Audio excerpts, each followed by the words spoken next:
para efectos de la ilustración que aunque todos tenemos guitarritas, algunos tienen mejores guitarras que otros. Quiero decir, tienen mejores cerebros que otros.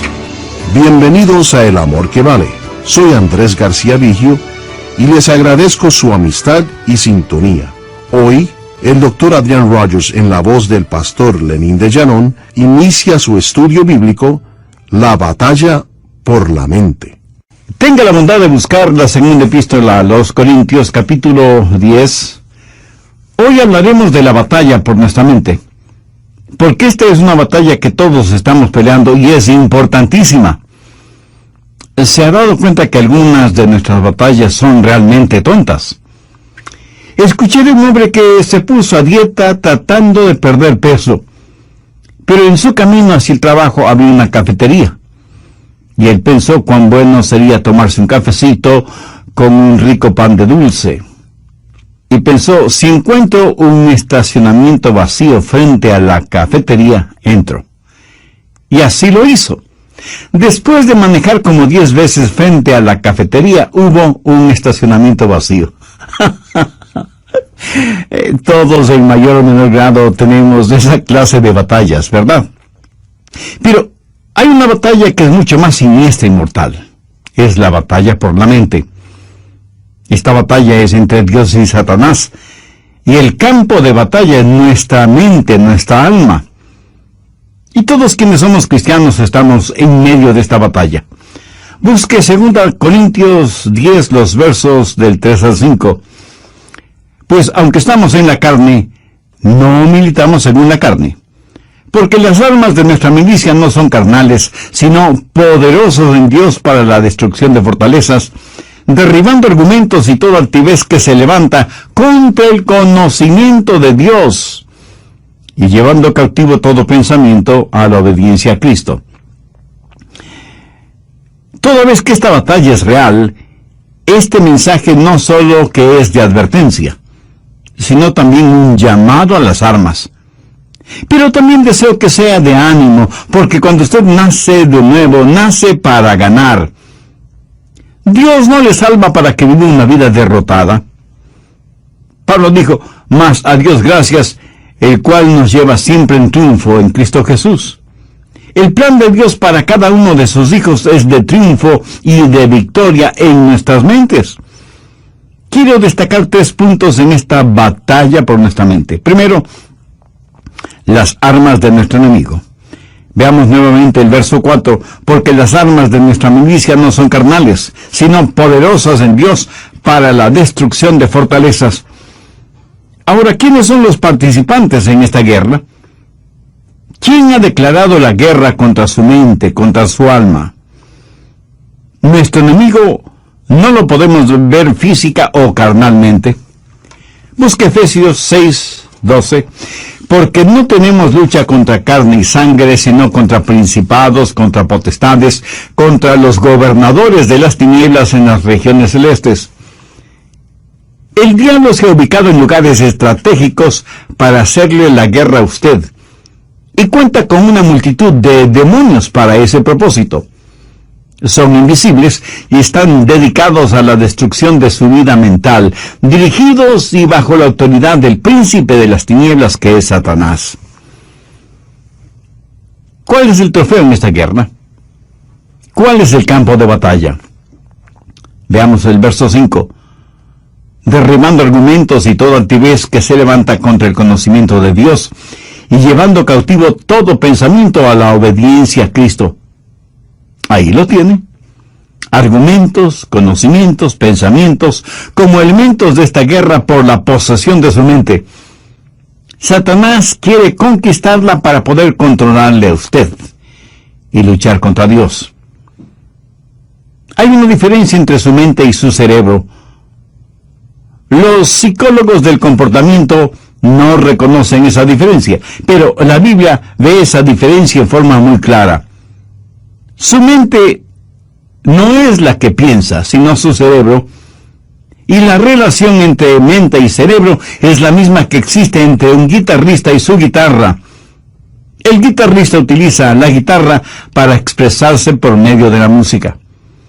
Hay una diferencia entre mente y la materia gris de su cerebro. Mente y cerebro son dos cosas separadas. Y tengo que reconocer, para efectos de la ilustración, que aunque todos tenemos guitarritas, algunos tienen mejores guitarras que otros. Quiero decir, tienen mejores cerebros que otros. Ahora escúcheme atentamente. Cuando usted se salva, tiene la mente de Cristo. No significa que su capacidad mental será extraordinaria, sino que tendrá la capacidad de pensar utilizando el cerebro que tiene. El diablo quiere su mente. Y el hecho de que usted tenga la mente de Cristo, el hecho de que usted haya sido salvado, no significa que la guerra se ha terminado para usted. Recuerde que Pablo está escribiendo a los hermanos en la iglesia de Corinto. Sin embargo, el apóstol tiene preocupación espiritual por ellos. Veamos 2 de Corintios 11:3. Pero temo que como la serpiente con su astucia engañó a Eva, vuestros sentidos sean de alguna manera extraviados de la sincera fidelidad a Cristo. ¿Qué es lo que está diciendo el apóstol Pablo? Está diciendo que él siente temor de que, así como el diablo en forma sutil engañó a Eva, las mentes de ellos puedan ser corrompidas por Satanás y abandonen la sincera y pura devoción que deben tener a Cristo. El diablo pues quiere corromper su mente y tratará de evitar por todos los medios posibles el que usted tenga la mente de Cristo. Y Pablo está tratando a los hermanos en Corinto como si fueran sus hijos. Mire lo que dice en el verso 2 del capítulo 11, 2 de Corintios. Porque os celo con celo de Dios, pues os he desposado con un solo esposo, para presentaros como una virgen pura a Cristo. Ahora, ¿qué significa esto de celo de Dios? Usted sabe, los celos pueden ser buenos o malos. Hay un celo que puede destruir, y hay un celo que protege a aquellos que amamos. Los esposos, por ejemplo, deben ser celosos de tener una devoción pura por su esposa, por sus hijos. Y lo mismo es con las esposas en su devoción hacia su esposo e hijos. El celo protector mutuo es necesario dentro del hogar. Un padre amoroso quiere llevar hasta el altar matrimonial a su hija y entregársela al novio como una virgen pura. El problema en la actualidad es que hay tantos padres que no entienden que su trabajo, su responsabilidad es criar hijas piadosas para entregarlas vírgenes en el altar matrimonial. Ese debe ser el propósito de un padre genuinamente cristiano. Pablo usa esa analogía para decir que los hermanos en Corinto eran sus hijos espirituales, eran la novia de Cristo, y que no quería que fueran engañados y corrompidos en sus mentes.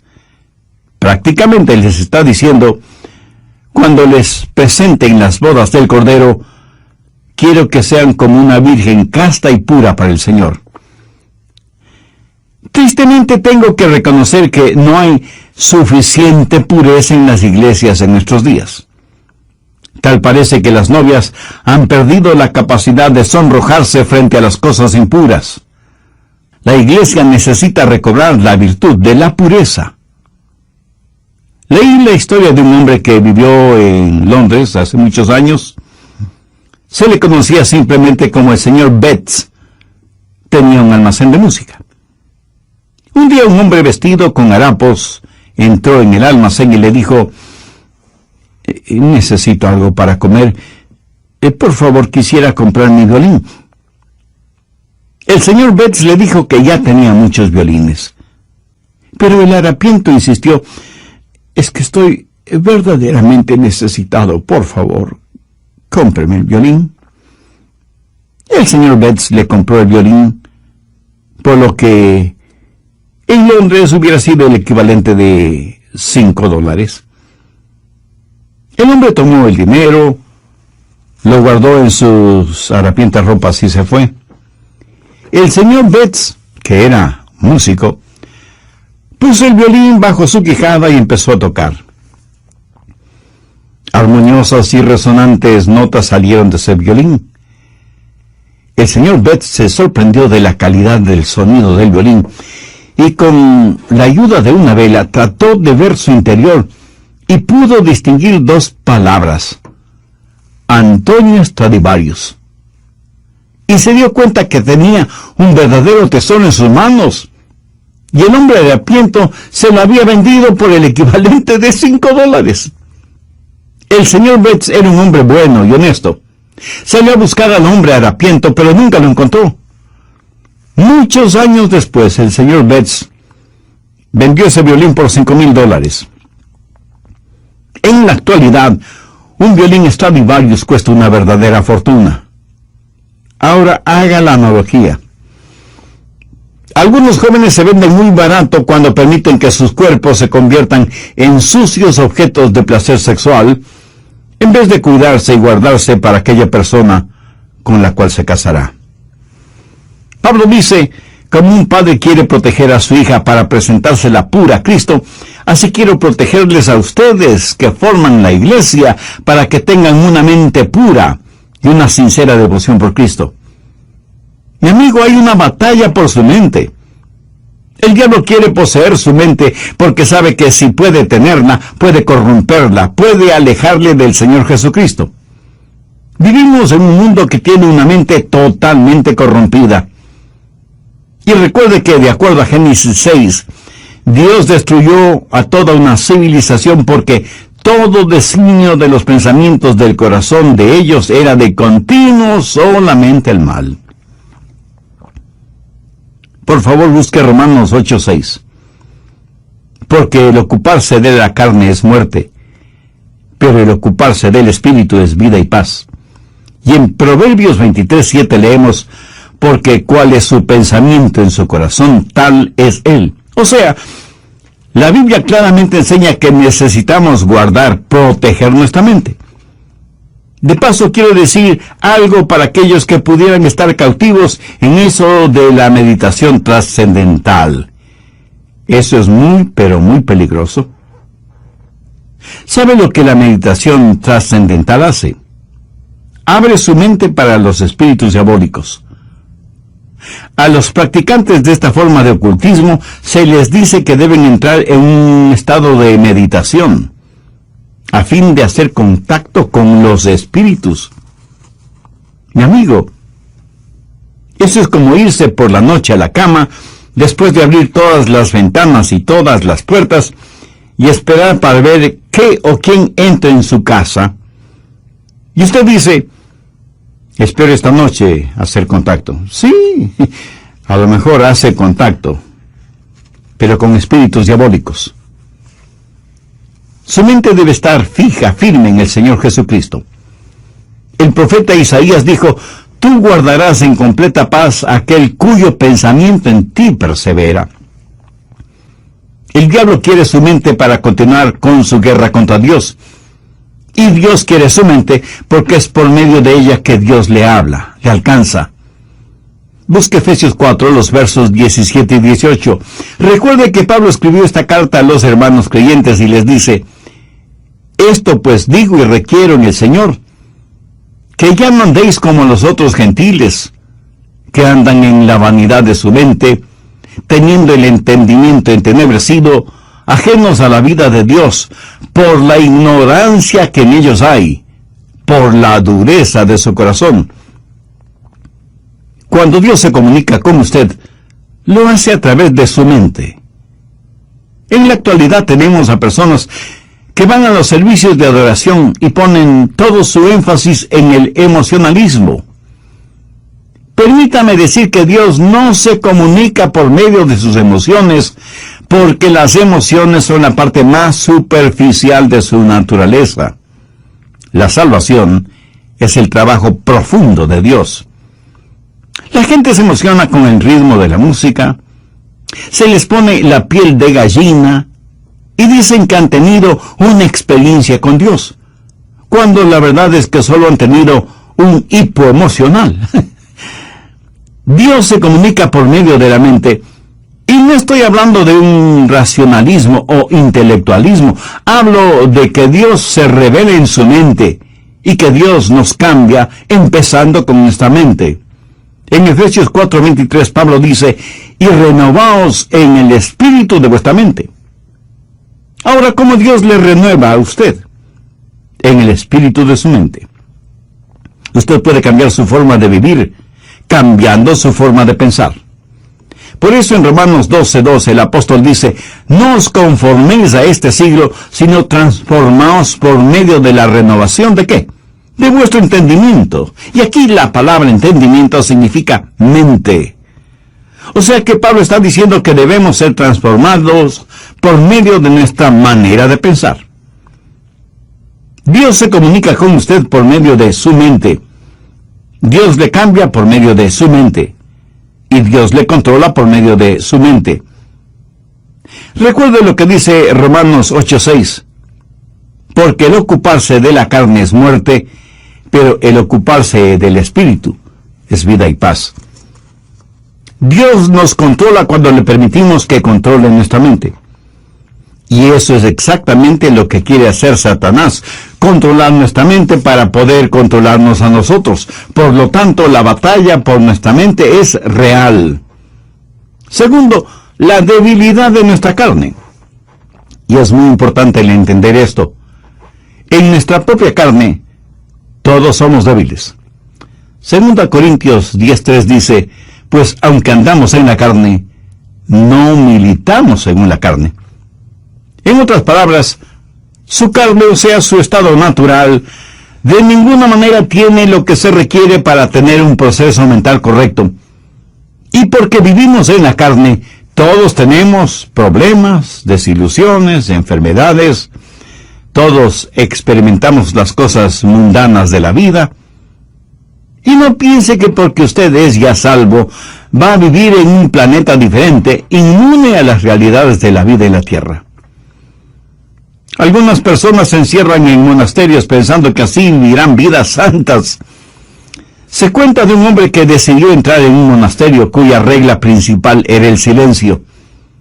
Podían decir solo 2 palabras al año. Al cumplir el primer año fue llamado por el superior del monasterio, quien le dijo, ya tienes un año aquí y puedes decir tus 2 palabras. Y el hombre simplemente dijo, cama dura.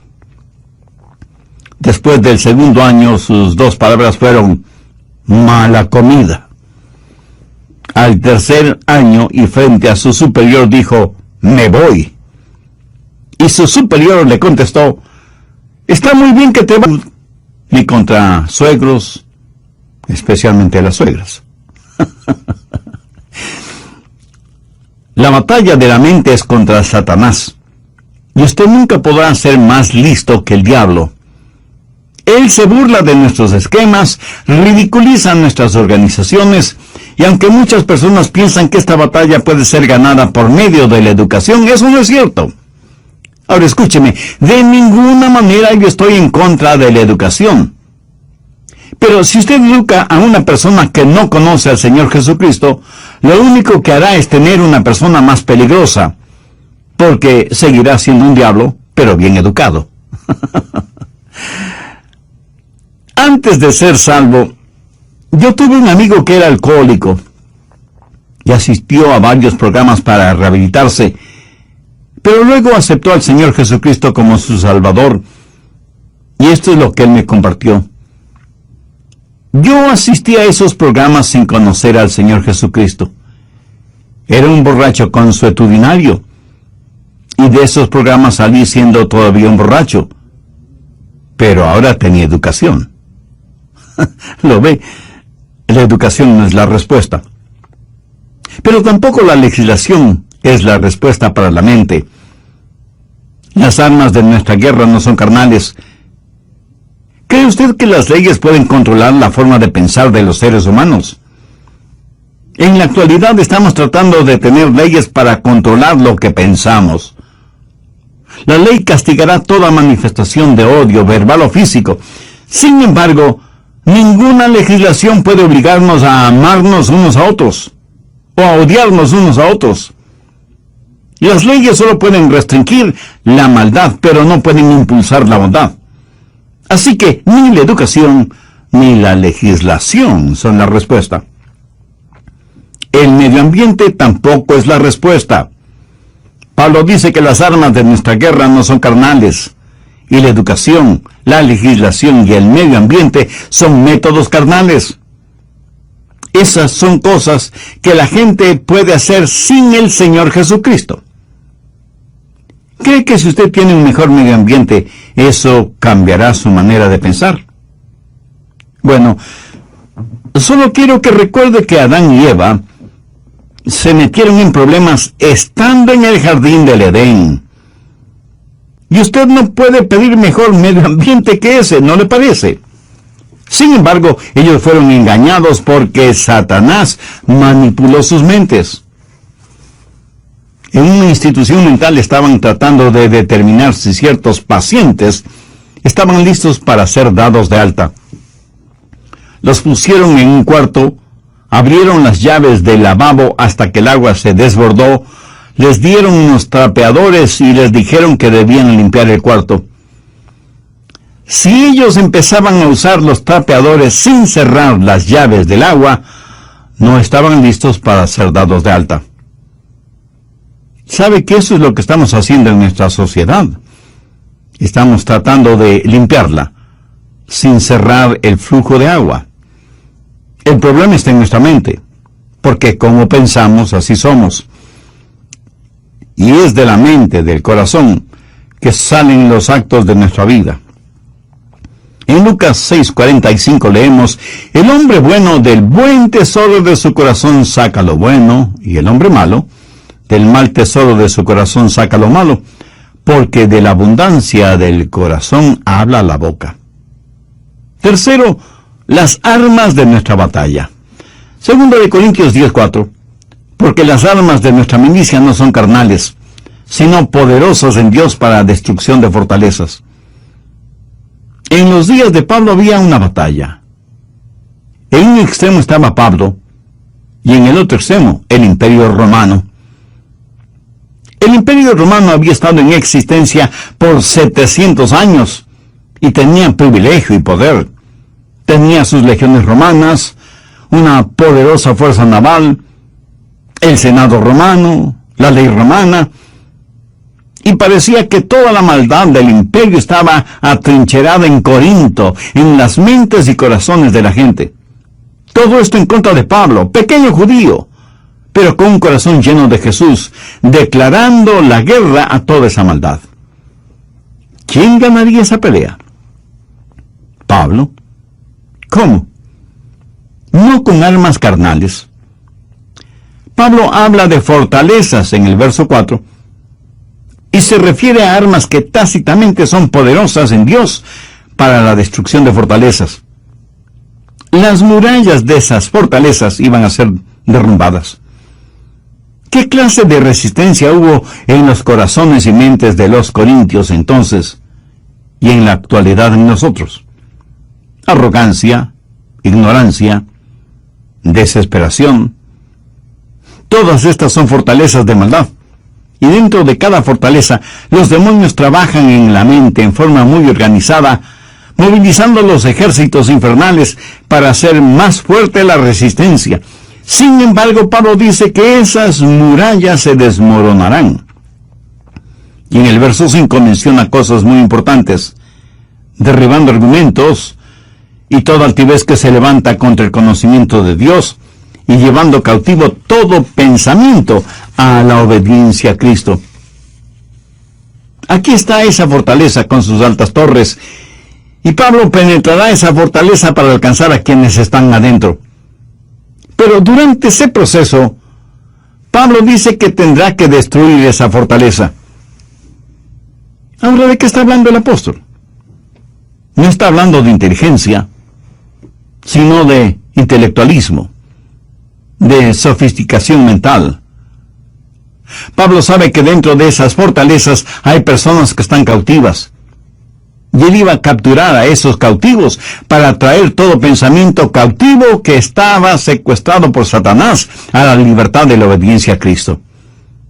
Y él no iba a pelear confiando en su fortaleza física, que no la tenía, ni en armas carnales convencionales, que son inefectivas en esta clase de guerra, sino que declara, porque las armas de nuestra milicia no son carnales, sino poderosas en Dios para la destrucción de fortalezas. Pablo dice, las armas de nuestra milicia. ¿Y cuáles son esas armas? En primer lugar, la soberanía de su comandante. Mire lo que dice en el verso 7. Miráis las cosas según la apariencia. Si alguno está persuadido de sí mismo que es de Cristo, esto también piense de sí mismo, que como Él es de Cristo, así también nosotros somos de Cristo. En otras palabras, Pablo dice que pertenecemos a Cristo. Él es nuestro comandante supremo. En Potsdam, durante la guerra, los japoneses le dijeron a Inglaterra y a los Estados Unidos que no se rendirían. Los aliados le dijeron a Japón, si no se rinden, les eliminaremos, les haremos desaparecer, iremos contra ustedes con fuerza devastadora. Los japoneses dijeron, pelearemos contra ustedes. Las fuerzas aliadas bombardearon Hiroshima y Nagasaki con las primeras bombas atómicas utilizadas en la guerra. Los japoneses se rindieron después de que prácticamente casi fueron borrados de sobre la faz de la tierra. Satanás ha estado tratando de hacer hasta lo imposible para ganar esta guerra que tiene contra Dios. Cuando el Señor Jesucristo murió en el Calvario, fue como si hubiera dejado caer una bomba atómica sobre el diablo. Jesús dijo, ahora es el juicio de este mundo, ahora el príncipe de este siglo será echado afuera. Pero Jesús no solo es nuestro comandante supremo, sino que en segundo lugar tenemos su autoridad para hacer aquello que nos ha mandado hacer. En el verso 8 Pablo dice, porque aunque me gloría algo más todavía de vuestra autoridad, la cual el Señor nos dio para edificación y no para vuestra destrucción, no me avergonzaré. Aquí el apóstol está hablando de autoridad. ¿Pero qué es autoridad? Es el derecho legal de actuar en representación de otra persona. Jesús, quien ganó la guerra, nos ha dado ese poder legal. David con su pequeña onda y Dios se enfrentó al gigante Goliat y lo mató. Yo francamente preferiría tener una pequeña onda y la ayuda de Dios que la espada de Goliat sin Dios. Jesús nos da esa autoridad. Anote al margen Lucas 10, los versos 19 y 20, que registran las siguientes palabras del Señor Jesús. Y aquí os doy potestad de hollar serpientes y escorpiones, y sobre toda fuerza del enemigo, y nada os dañará. Pero no os regocijéis de que los espíritus se os sujeten, sino regocijaos de que vuestros nombres están escritos en los cielos. Jesús dice que como hijos suyos tenemos poder, tenemos autoridad sobre todas las huestes diabólicas, pero que no debemos envanecernos ni regocijarnos por eso. No debemos ser orgullosos de tener esa autoridad, sino que nuestro gozo verdadero debe ser el saber que nuestros nombres están escritos en los cielos. Escúcheme, no es cuánto sabe usted sobre el diablo lo que le libera. Es su conocimiento del Señor Jesucristo lo que le dará la verdadera libertad.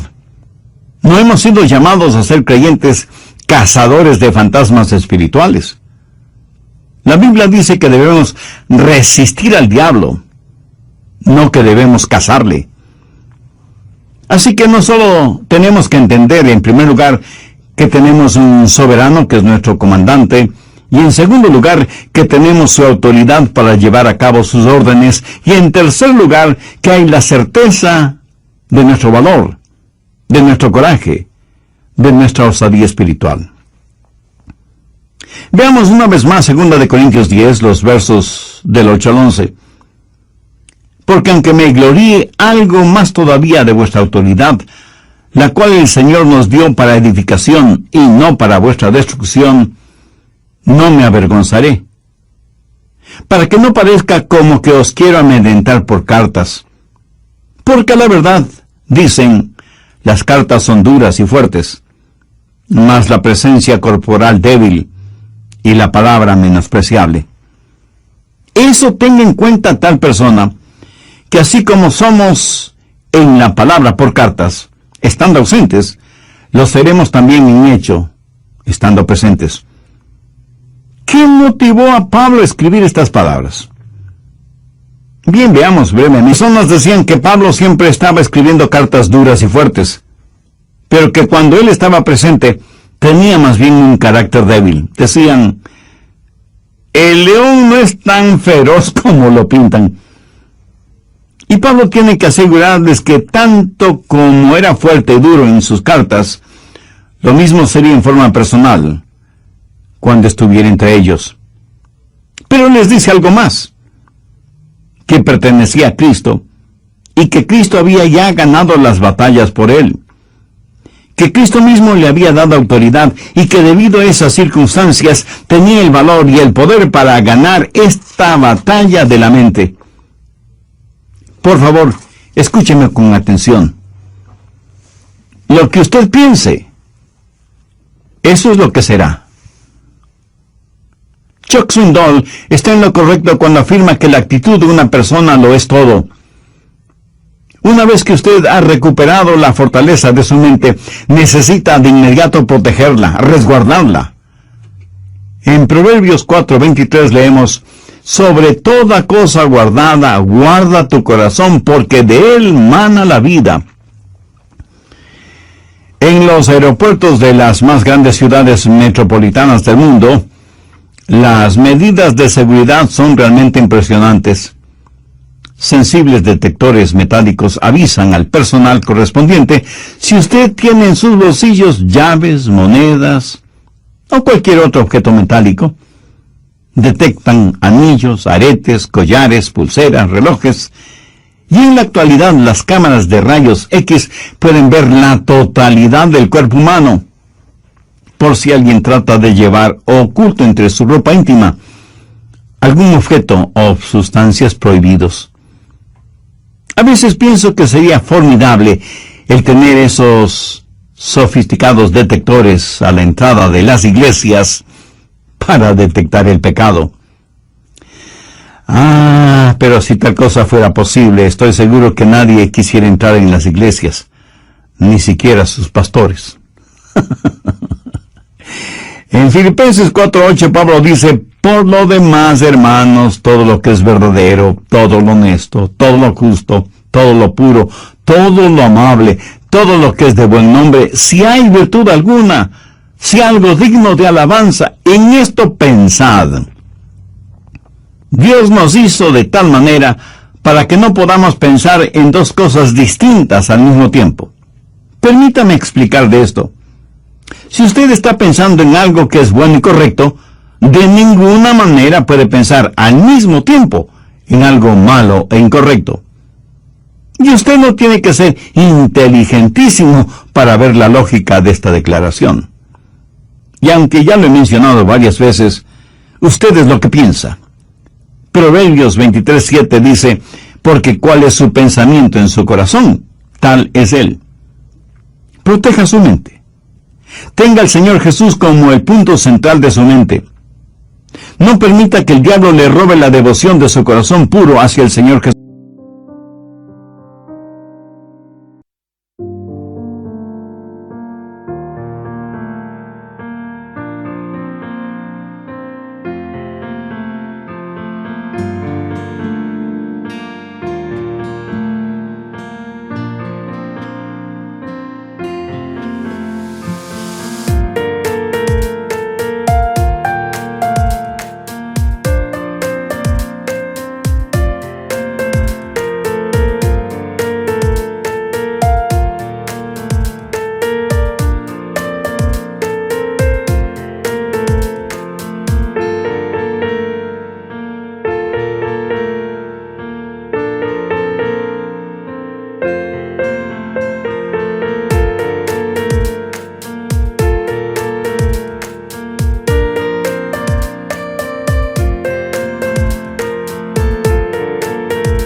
Viva permanentemente enamorado de Jesús y jamás se avergüence de confesar su amor por Él.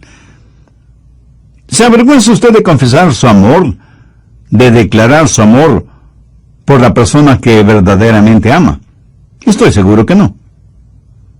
Cuando sus pensamientos, su corazón están enfocados, centralizados en el Señor Jesucristo, ya no habrá espacio para pensamientos sucios, lujuriosos, malvados, orgullosos, pervertidos, que constantemente nos bombardean.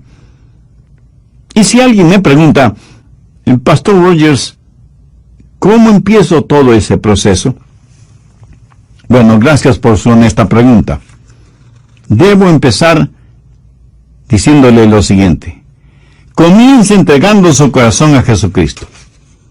Pablo en 2 Corintios 4:4 dice, en los cuales el Dios de este siglo cegó el entendimiento de los incrédulos, para que no les resplandezca la luz del Evangelio de la gloria de Cristo, el cual es la imagen de Dios. Verá, su mente sin Cristo es realmente ciega a las cosas espirituales. No quisiera que Dios removiera esa ceguera espiritual al entregar su corazón a Jesús. Si todavía no es salvo, no quisiera hacer esa decisión este mismo momento. Si ese es el deseo de su corazón, quien quiera que usted sea y donde quiera que esté, le invito a orar conmigo la siguiente sencilla oración. Señor Jesús, te necesito como el sediento necesita agua, como el hambriento necesita pan. Te necesito para esta vida aquí y para la vida en la eternidad. Tú muriste en la cruz del Calvario para salvarme si es que confío en ti. Y sí, confío en ti con todas las fuerzas de mi ser. Por eso te invito a que vengas a mi corazón, seas mi Salvador y mi Señor. Te entrego el control total de mi vida y pido tu ayuda para que me ayudes a vivir de acuerdo a tu voluntad. Hazme la clase de persona que tú quieres que sea.